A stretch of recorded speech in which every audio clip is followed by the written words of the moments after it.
Hello viewers, we continue our discussion on memory interfacing.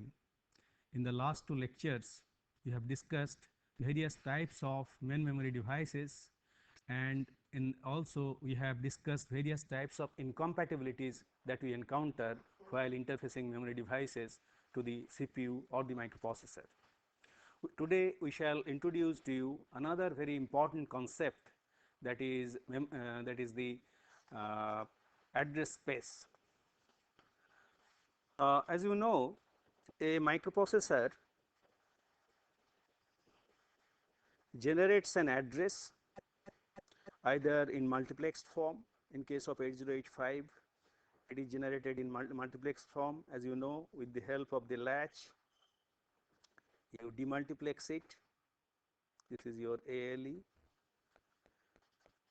and after demultiplexing, you get the full address, and that number, the total number of address lines. For example, in case of 8085, it is A0 to A15. That total number of address lines decides the total size, maximum size of memory, main memory, that can be interfaced to the microprocessor. So the number of address line defines the address space that can be interfaced to the microprocessor, and it can be represented by this kind of diagram, where you can specify the memory locations using hex numbers. Say here it is 16-bit A0 to A15, starting from 0000 hex to FFFF hex. So this is your address space, and obviously all the memory devices will be addressed by using any one of these locations specified in this address space. Question is, uh, you have to interface a number of memory devices to it, and all of them have to be mapped on this address space. And whenever all the memory devices are mapped on this, and also whenever you map the IO devices, for example, here we have discussed about only the memory, but later on we have to interface different types of input output devices, and CPU can access these input output devices only if it has some address of these IO devices. Question is this: how CPU generates an IO address? It can be by it has to be by the same address lines. Now, one possibility is you can allocate a part of the address space which is for main memory to IO devices. So whenever a part of the address space is allocated to the IO devices, then we call it memory mapped IO.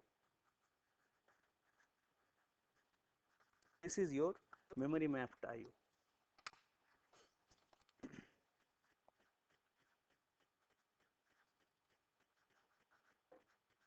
Memory mapped IO. So in this memory mapped IO, uh, as you can see, IO devices are treated as if they are memory locations. Accessing of IO devices take place in the same way as if they are memory locations. Any IO location is accessed as a memory location, and obviously it has got a number of advantages.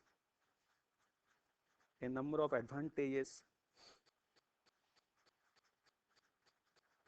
disadvantages. Let us see what are the advantages. Whenever you allocate a part of the memory space to IO devices, then you do not require separate instructions. The same set of instructions that you use for accessing memory locations can be used to access all the IO devices with the help of the IO locations allocated as part of the memory address space. And obviously you can use all the varieties of instructions varieties of addressing modes that are commonly available for memory access for IO devices. That means all the addressing modes which are available for accessing memory devices can be used for accessing IO devices. Moreover, you can perform ALU operations, ALU operations directly on the IO locations. The way you can perform some addition, subtraction, and other logical operations on memory locations, in the same manner you can do operations on the IO locations. So, these are the main advantages. However, there are some disadvantages. What are the disadvantages? First of all, as you can see here, part of the address space is used up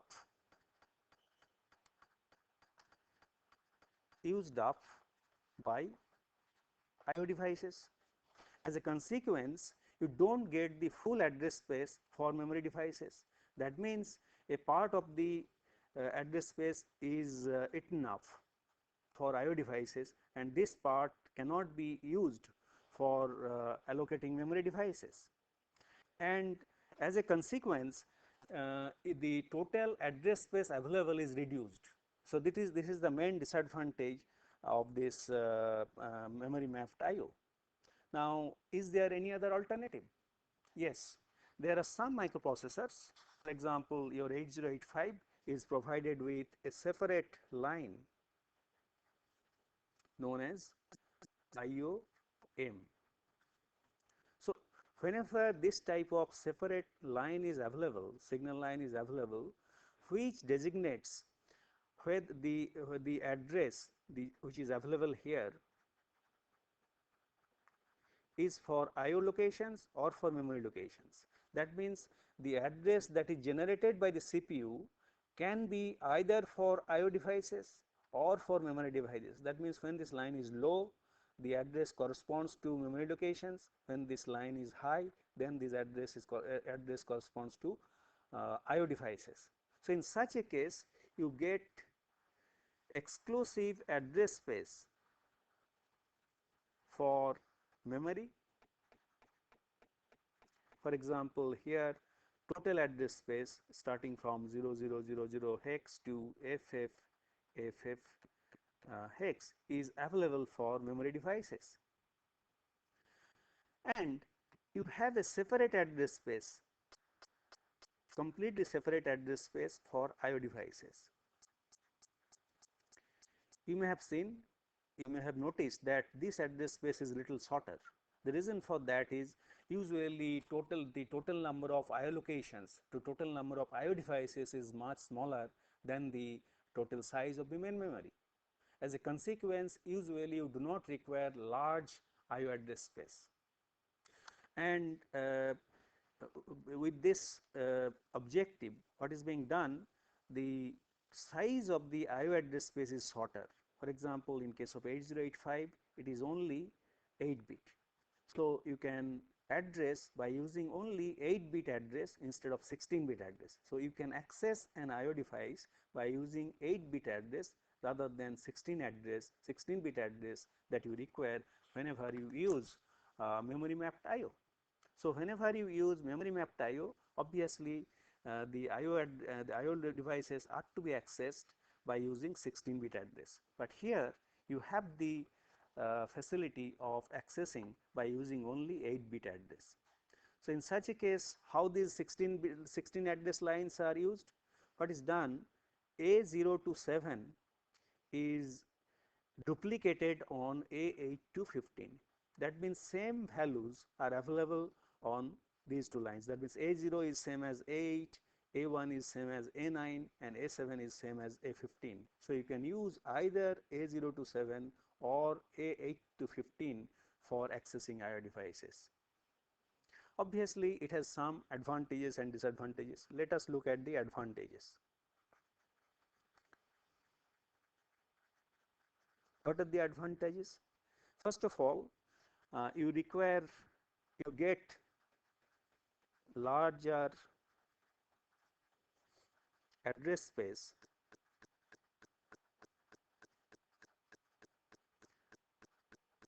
for memory.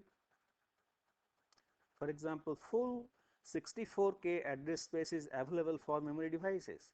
On the other hand, in the earlier case, it was reduced by a small size. And obviously, you don't require uh, another advantage is here, as I said, the size of the address is 8-bit.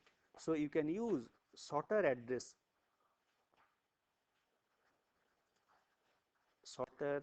instruction size of the instruction will be shorter. So instead of say opcode plus the IO address, that will require only 2 bytes instead of 3 bytes if you use direct mode of addressing. So shorter instruction size will lead to smaller memory requirement, and also execution time will be smaller. So this may lead to smaller instruction execution. Then obviously another advantage is there, that is your easy debugging.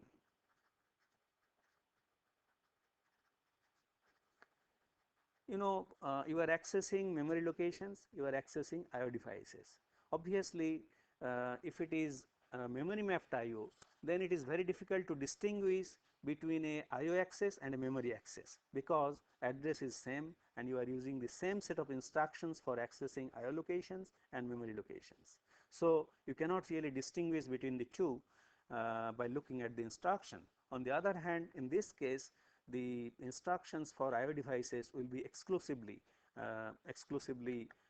separate. I mean, it will be separate instructions. As a consequence, you can uh, identify an IO access very easily from a memory access. So this helps you easy debugging. And like as I said, there are some disadvantages also. What are the disadvantages? So you require an extra pin. So one precious extra pin is used up for this purpose. You require a separate pin, extra pin, whenever you want to have separate address space for IO devices. So one extra pin is required. Not only one extra pin, you require separate instruction like in, out. So you require separate instructions for accessing an IO devices. And it has got another disadvantage. You cannot directly perform uh, any ALU operations on IO devices, IO locations directly. What you have to do, you have to transfer the content of an IO device to the ALU, to the accumulator, then you can perform any ALU operations. That means the uh, data manipulation instructions are not available for IO devices. So you have to use separate instruction for that purpose. So these are the two main disadvantages of IO mapped IO. So your 8085 is provided with a IOM pin. As a consequence, you can use either memory mapped IO or you can use IO mapped IO. It is your choice. Obviously, whenever you do the interfacing of memory devices and IO devices, you have to decide which particular types of mode, that means memory mapped IO or IO mapped IO, you will be using, which scheme you will be using, and accordingly you have to do the interfacing. Let's see how it can be done. As I said, you have to allocate a number of devices, memory devices, to the address space. To do that, you have to partition it, and to each partition you will allocate one device. How that can be done, that is discussed here. Simplest way is to use linear selection. in this linear selection, what you do, suppose you have got the 16-bit address here. This is your A0, A1, A10, A11, A12, A13, A14 and A15. These are the address lines, address signals generated by the microprocessor. I have shown here after demultiplexing. Now, suppose you have got a memory chip, memory device,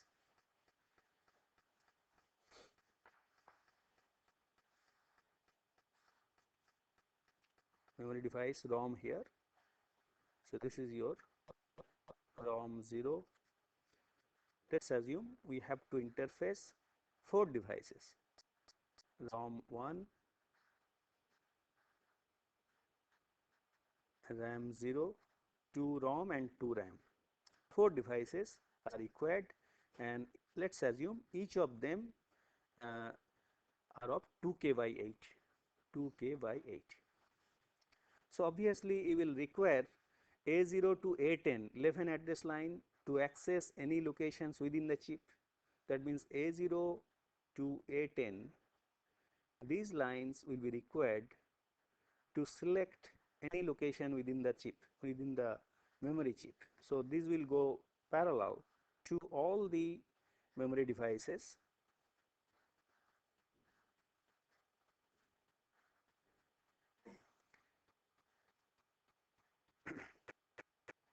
So here A0 to A10 are connected in parallel to all the devices. But what we want, at a time one of them has to be selected, because they are, all of them are connected in parallel to the data bus. This is your data bus. Obviously only one device has to be selected at a time, so that simultaneously 2 devices do not drive the data bus. If this happens, this situation is called bus contention. And we have to avoid bus contention, and by bus contention can be avoided if we are able to select only one device at a time. And to do that, the simplest scheme could be that we use, say, one of the address line connected to, say, chip select of this device. Another address line goes to another chip select to chip select another device. Another address line directly goes to the chip select of another device. And in this way, the extra address lines which are available to us can be used as chip select lines. And what is the consequence of this? What we want, that whenever A15 is 0, this chip has to be selected. Whenever A14 is 0, this chip has to be selected. Whenever this A13 is 0, this chip has to be selected. Whenever A12 is 0, this chip has to be selected. That means you have to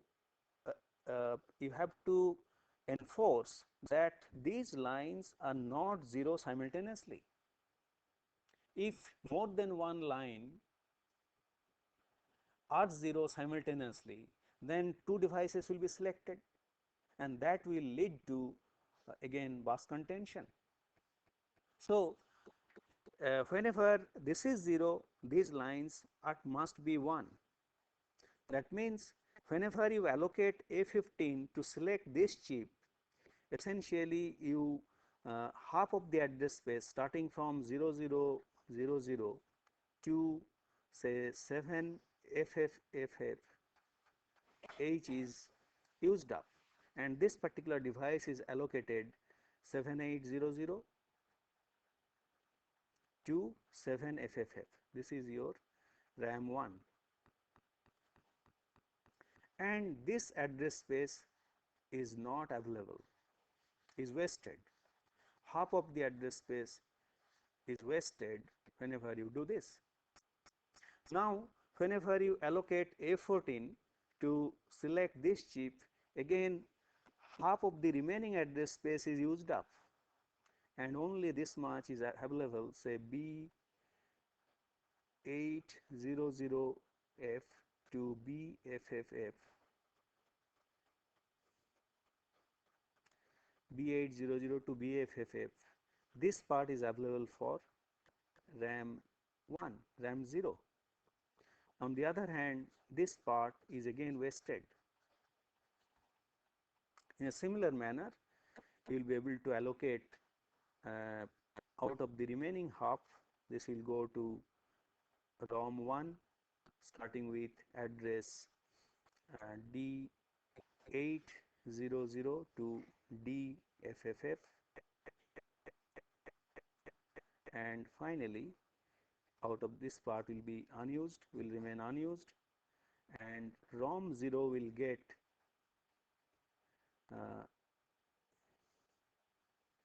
that will be this will be 0, that means EFF E000 to E800 to EFFF. So this part in this way, so this is your ROM 0, and again this part is used wasted. So you see, by using this kind of linear selection, what you are doing is partially decoded addressing.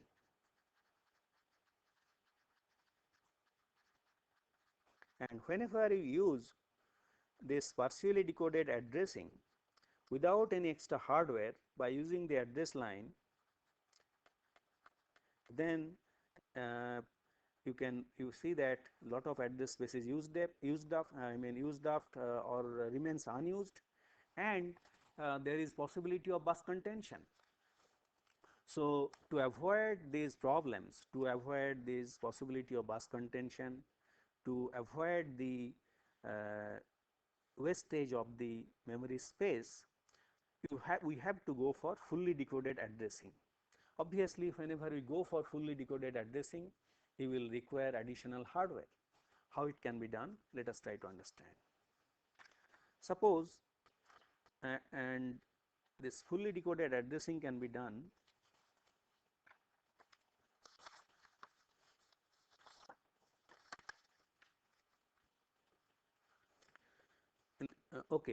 as I said, the partially decoded addressing has got a number of disadvantages. As I said, that it is wasteful and possibility of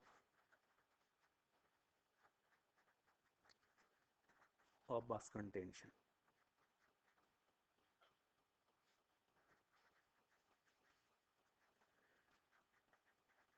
To avoid that, we can use fully decoded addressing. Let me explain how we can use fully decoded addressing. Fully decoded addressing can be implemented by using some additional hardware. How? Let me explain with the help of a simple example. This is your address bus,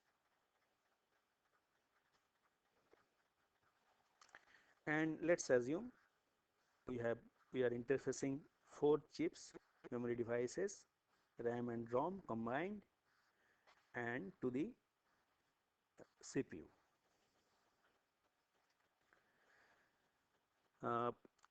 Out of these 16 address lines, obviously A0 to A10 will go directly for all cases. To select any location within each chip, assuming that each device has got 2K memory location, that means 2K by 8 is the organization of each of these memory chips, RAM or ROM, whatever it may be. And then we use some extra hardware. What do we do? For example, here if all are connected directly, say remaining address line, say A11 to A15. So this is A11, A12, A13, A14, A15. We use an NAND gate to select this chip. This is your chip select. That means whenever all these address lines will be 1, then this chip will be selected. Whenever you have to select the next chip, you put and use an inverter, and whenever A11, pin number A11 is 1, 11 is 0, and remaining lines are 1, then this chip will be selected. In this way, you can put extra hardware, inverter and NAND gate, and to select the different memory chips. So by using this is your A15 and this is your chip select. So here you see, by using this extra hardware, you are able to select different memory devices, and in this case you are doing fully decoding, in the sense, if you look at the address space, we will find that only 2 kilobyte is allocated out of the 64K, and 2K is allocated to this device out of 64K, another 2K is allocated to this device out of 64K, and there is no wastage as it is done in case of partially decoded addressing. So the disadvantage of partially decoded addressing is overcome, this wastefulness, and also there is no possibility of bus contention. You can generate any address if you want, and at a time only one device will be selected, RAM or ROM. So you can, by using these additional devices, you can do the decoding and avoid bus contention and wastage of the memory space. Obviously, instead of decode the AND gate, NAND gates, inverters, you can use some special type of chips. For example, you have some decoder ICs. Say this is a 3 to 8 decoder, 3 to 8 decoder. In this 3 to 8 decoder, as you can see here, it has got 3 input lines, A0, A1 and A2, and whenever, depending on different combinations, you can, whenever all of them are 0, as you can see here, this line will be 0, provided the chip select signals are enabled. That means this has to be 0, this has to be 0, sorry, this will not be, this will be 1 without a circle, so E1. So whenever this is 0, 0 and 1, and you get 0, you apply 0, 0, 0, this line will be low, and similarly whenever all of them are 1, this line is 0. That means these low active decoded lines will be active one at a time depending on this input combination, and this is known as 3 to 8 decoder, because you are applying 3 inputs and you are getting 8 outputs. And there is another device, this is 74LS138 and 8205, and functionally both of them are same, 3 to 8 decoder. We can make use of this decoder for fully decoded addressing. There is another decoder, this is your dual 2 to 4 decoder. So in a single chip, two 2 to 4 decoders have been accommodated. So this is one 2 to 4 decoder, this is another 2 to 4 decoder. Depending on A0 and A1 are 0, 0, you select, this line is selected if it is 0, 0, 1, then this is selected. If it is 1, 0, then this is selected. 1, 0, then this is selected. If it is 1, 1, then this is selected. Of course, this list line has to be 0 whenever you have to select one of them. If this line is not 0, then none of them will be 0. Here also, if this combination is not satisfied, E1 is 1, E0 is 0 and E3 is 0, then of course none of the line will be 0. So all of them will be 1. So with the help of these lines uh, you can deactivate all the decoding lines. So you can make use of this type of decoder to perform fully decoded addressing. Let's see how it is being done here. So here are those address lines generated by the microprocessor, starting with A0, then A15. And as usual, if your memory chips are of 2K by 8 configuration, this A0 to A10 will go directly to the memory chips, and the remaining lines, for example, this is your 3 to 8 decoder that I have used. So this is chip select 0, chip select 1, chip select 2, chip select 3, chip select 4, chip select 5, chip select 6, all are low active, chip select 7, and you apply say A11 to A12 to B. This is your A12, A11, this is your A12 to B, and say A13 to C, and the other two lines can be used for this selection of the chip. That means chip selection of this decoder chip. Other lines are VCC and ground. And so A14, this is your A13, goes to Z2, and A15 is connected to, let's assume, G2A and G2B, and this one G1 is connected to, let's assume it is VCC. So what is the condition of selection? Whenever A15 and A14 are 0 0, because these are low active and this is already connected to VCC, then depending on these conditions of A, B and C, which is decided by A11, A12 and A13, these chips are selected. These lines are known as Y0, Y1. I mean, it depends the numbering. It can be S0, S1 also.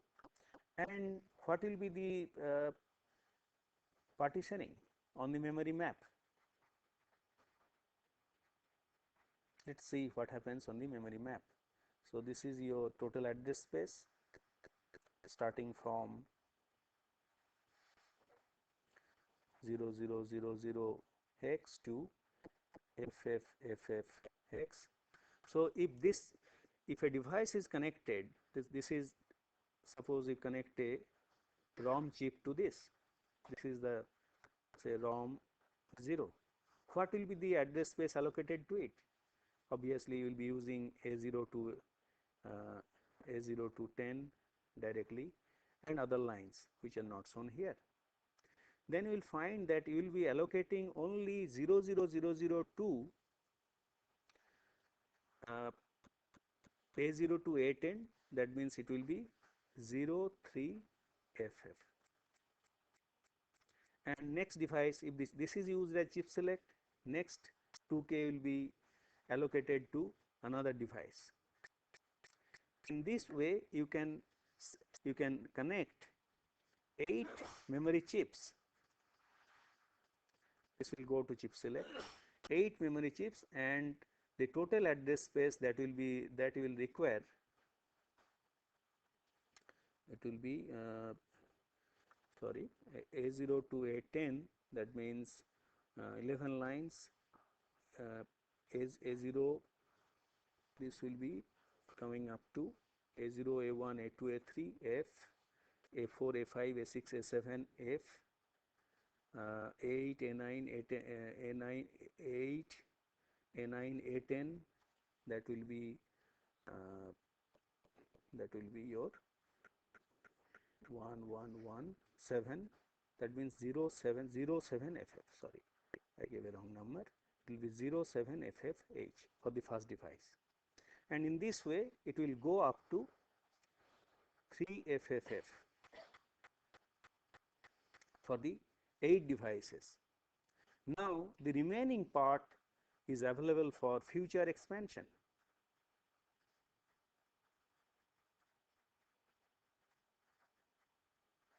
You can use another decoder and the remaining part of the memory. Here you have used up only 1/4.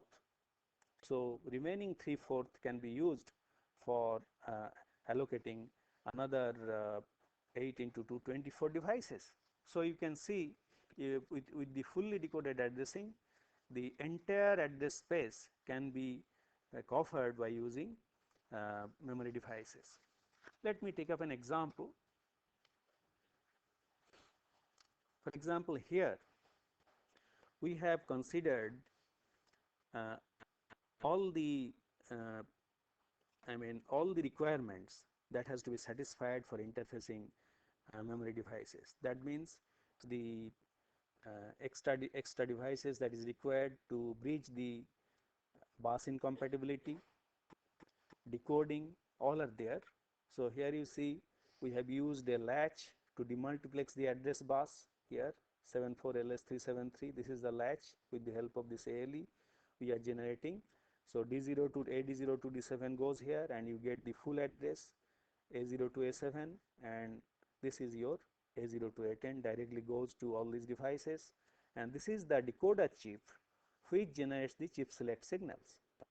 So we have used since these are memory chips, so we have used IOM line, and with an inverter is connected to G1, and so whenever this is 1, this is 0, and A14, A15 are 0, 0. These are low active, and depending on these 3 values, these chips will be selected. So here we have connected only to 3 chips. This is your 2716 EPROM, this is a 6116 RAM and 6116 RAM, and you can see the other signal lines, the for write enable, output enable, these are connected to read write lines of the microprocessor. So this gives you a complete interface hardware for interfacing 2 RAM and 1 ROM chips to the microprocessor. So this is a microprocessor based system with RAM and ROM. However, you have to use also IO devices. How can you do that? To do that, you can make use of that another decoder 74LS139, which has got say dual 224 decoder. By using this decoder, you can generate chip selection for memory devices on one side and for IO devices on one side. Let's see how it is being done. Assuming that same type of memory devices are used having 2K by 8 configuration. So here A11 and A12 are connected to A and B lines of the decoder, and we use another extra hardware to select that G line memory select the decoder selection, and A13, A14 and A14, 15 are inverted. A14 and A15 are inverted, and then also the IOM line is inverted and then applied to an AND gate. That means whenever all of them are 1, all of them are 1, this is 1, this is 1, sorry, all of them are 0, this is 0, this is 0, this is 0, and this is 0, these lines will be 1 and then this will be 0. That means A15, A14 and A13, when these are 0 and IOM is 0, this line is 0, and depending on these 2 values you will generate chip select signals. So these chip select signals can be used for chip enable of memory devices.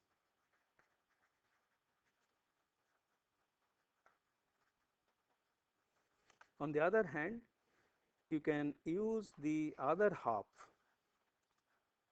same A11, A12 can be connected to A and B of the other part, and this is the chip selection of the other half of the decoder, and this IOM line is directly connected, and A13, A14 and A15 are connected again through inverter and then connected to G, and you get 4 chip select lines.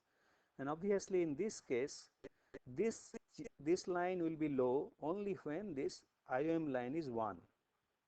That means whenever you execute in and out instructions, only then this line will be 1 and this device will be selected, this part of the device will be selected, and any one of these chip select line will be enabled depending on the value on these two lines. So these lines can be used for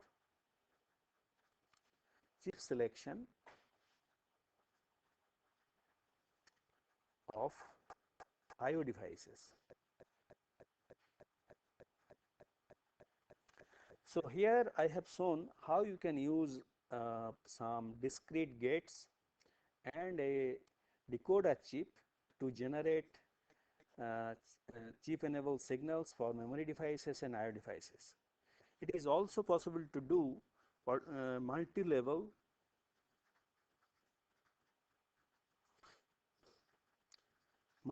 decoding. What can be done? Suppose here you use one, say 3 to 8 decoder, say 3 to 8 decoder, and we can use several 2 to 4 decoder in the second stage. Now, for example, here we use A13, A14 and A15 for selecting any one of these device lines, and one of them can be used as the chip select of the second level decoder, and here you can use A12 and A11. So what happens here? So this particular chip will make this line low whenever A13, A14, A15 these are 0, and of course these are, if you want, you can ground them and you can use use this line for say IOM if depending on what you are doing. And then this is for IO devices, and if you use this IOM line to connect to one of these lines, then it is for memory devices. And by using this kind of two-level decoding, you can have, say for example, this line will be connected to A12 and A11, and another 4 decoder 4 lines are available on this part of the chip. So in this way, you can use 2 level of decoding. First level decoder output used as chip select of the second level decoders, and that gives you a large number of chip select signal, and you can cover all the memory devices and IO devices. So this explains how we can use decoder circuit for chip selection and how you can use single level or multi-level decoding by using decoder chips for selection of memory devices and IO devices. And you can partition the address space and map different memory devices, memory chips and IO devices on the address space. Either it can be memory mapped IO or it can be IO mapped IO, depending on your choice you can do it.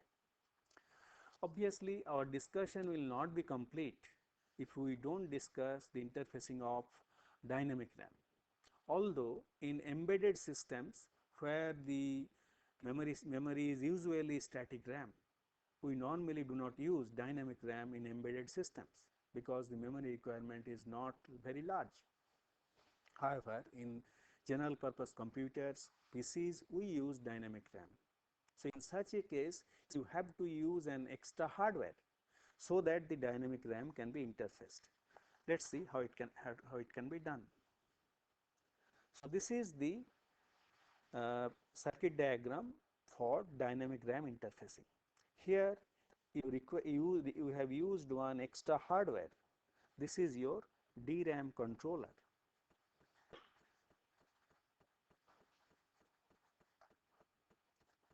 DRAM controller 8202. So here what it does, it generates the different types of control signals required for dynamic RAMs. See, here we have used four dynamic RAM memory banks, and the chip select signals are generated, row address signal, column address signal. But before I explain this, we should understand the timing requirements of dynamic RAM. Here, as you can see, this is the typical timing waveform for dynamic RAM. Here you are first generating the row address selection, and the row address is available. Usually in dynamic RAM, same lines are used for providing the row address as well as column address in two times. So after this row address selection is done, row address is available somewhere here. During this part of the time, the row address is latched inside the memory chip.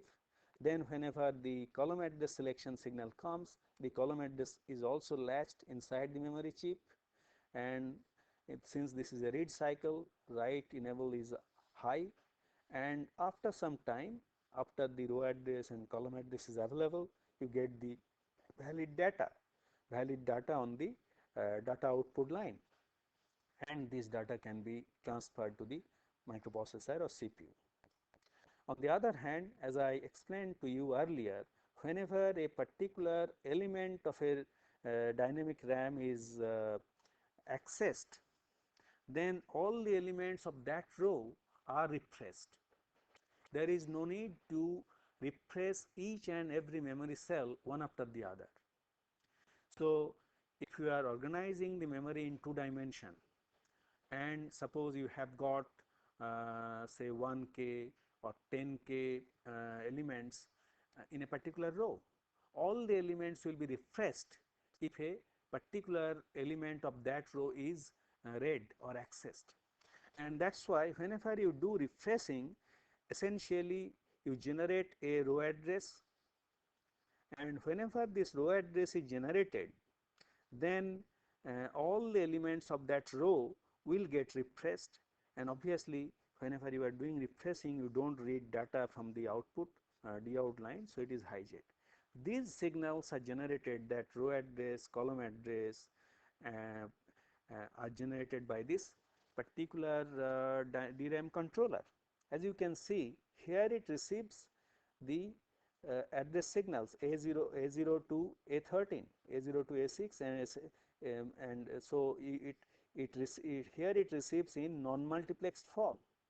Now, after receiving it here, it generates in demultiplex forms here out 0 to 7. For example, here it first generates that row address, then also it generates the column address on the same line, as you have seen how it is done, row address followed by column address. And obviously this generation of row address and column address is synchronized with the help of these control signals. That means depending on the address, first either this row address selection is done, this bank is selected, or this bank is selected, or this bank is selected, or this bank is selected, depending on the address on the higher order byte. And then the depending on these two lines, A14 and A15. So you can have 4 banks. Depending on A14 and A15, you can be bank 0 or bank 1 or bank 2 or bank 3. Any one of these banks will be selected, and then you will provide the row address and column address. Then you get the data on these data lines. Here is the data line, data bus. Of course, since it is a bank, here essentially you have got 8 chips, 8 chips here, 8 chips here, because bit organized. That's why we are calling it bank. 8 dynamic RAM chips are here, 8 dynamic RAM chips are here, 8 dynamic RAM chips are here, 8 dynamic RAM chips are here.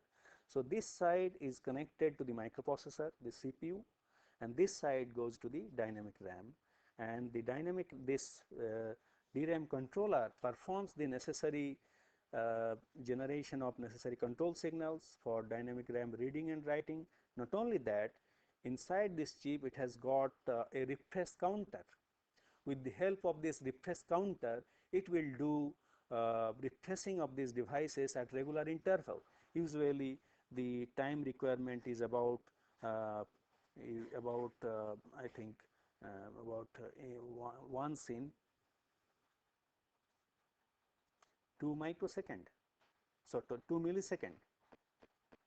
This is the rate. Once in 2 millisecond, the refreshing of each row has to be generated, and this particular device will do it uh, I mean independently. The microprocessor need not do anything. This device will perform this refreshing at this interval once at each row, at least at the interval of 2 milliseconds. So this is how the DRAM interfacing can be done. So we have discussed the interfacing of different types of memory devices. Obviously, a system is not complete only with memory devices.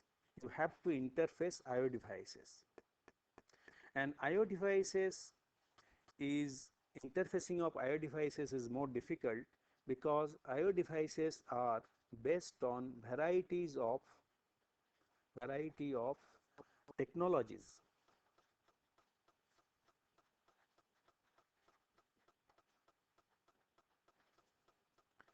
The memory devices are only semiconductor devices. On the other hand, the I/O devices can be either based on semiconductor device technology, it can be magnetic, it can be optical, or it can be anything.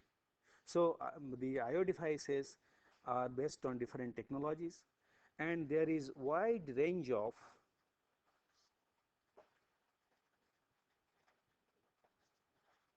speed. We have seen that I/O devices are usually compatible in speed with the memory devices because they are manufactured by the same semiconductor device technology. There may be some speed gap, but that is not much. On the other hand, in case of I/O devices, there can be 3 to 4 orders of magnitude speed difference. Some I/O devices can be transferring data at the rate of 1 byte per microsecond. Some device can send 1 byte per second, like that. So there is a wide range of speed, and there can be variety of data format. Here we have seen, in case of memory devices, the memory is usually organized in the form of bytes. But in case of I/O devices, some I/O device will generate data in terms of bits serially. So you have to perform serial to parallel conversion, parallel to serial conversion. So you have to overcome these problems: variety of technologies, wide range of speed, variety of data format, and to do that you will require some hardware and some software. By combining some hardware and software, you have to overcome these problems arising out of variety of technologies, wide range of speed, variety of data format. Hardware you will require, it will be usually I/O port, known as I/O ports, and so far as software is concerned, you have to use different data transfer techniques.